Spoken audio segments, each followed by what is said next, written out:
Hi. I chose to do my presentation on Roe vs. Wade, which I believe is a serious problem that has been brought to light and needs just a bit more attention. And it's something that I feel strongly about. Women's rights began in the early 1800s with the first big movement being the 19th Amendment, mending women the right to politically vote. With many big steps ahead for women's rights, this was the first of them all.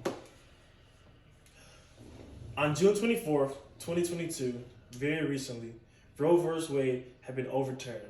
The right of women had to make a decision about her own body have been removed as a result of the Roe vs. Wade being reversed. It's a serious issue. I believe that people's one-sided views on abortion are the root of the problem with it. Abortion, in their opinion, is murder, since life begins at all conceptions. But there are a variety of reasons why someone would decide to terminate a kid or choose to not go through with the pregnancy. Let me give you an example, just to put things in perspective.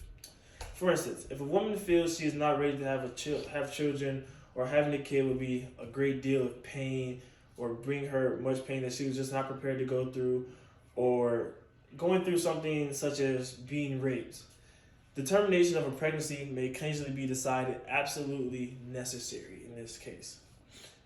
And not only just to save the pain, but also to save a woman's life, which is another reason why a woman can elect to have an abortion, why women should have the ability to elect another abortion.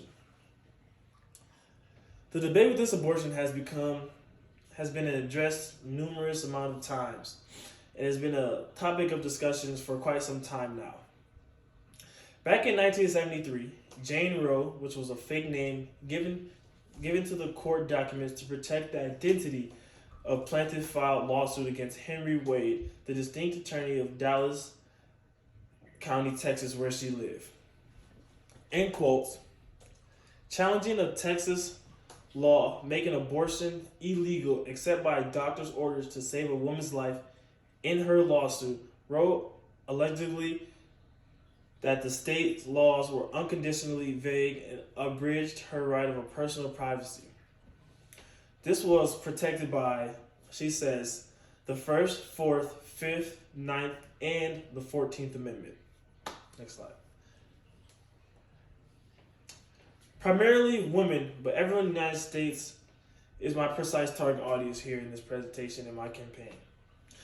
Since everyone needs to be informed and involved regardless of gender or color, in order to solve the problem, since the Supreme Court has deprived all women of crucial constitutional rights, abortions will still occur. So it's critical to maintain the option of a safe abortion. The World Health Organization estimates that 45% of abortions are unsafe, usually as a result of obstacles that make getting an abortion difficult. Making a website is is something that I would do to stretch the information and my plan to educate those more on abortion. Since so many people use the internet and social media on a regular basis, I believe that the websites can reach a lot more people than such as a newspaper article or rallying a bunch of people together to go for a march. Then in order to increase exposure and outreach, I'll make a social media platform that we could work with Planned Parenthood to highlight on to ensure that the website is providing accurate information and that the abortions are occasionally incredibly required. It is also crucial to collaborate with doctors and other medical professionals who are experts in women's reproductive health. I am Lonnell and I approve this message.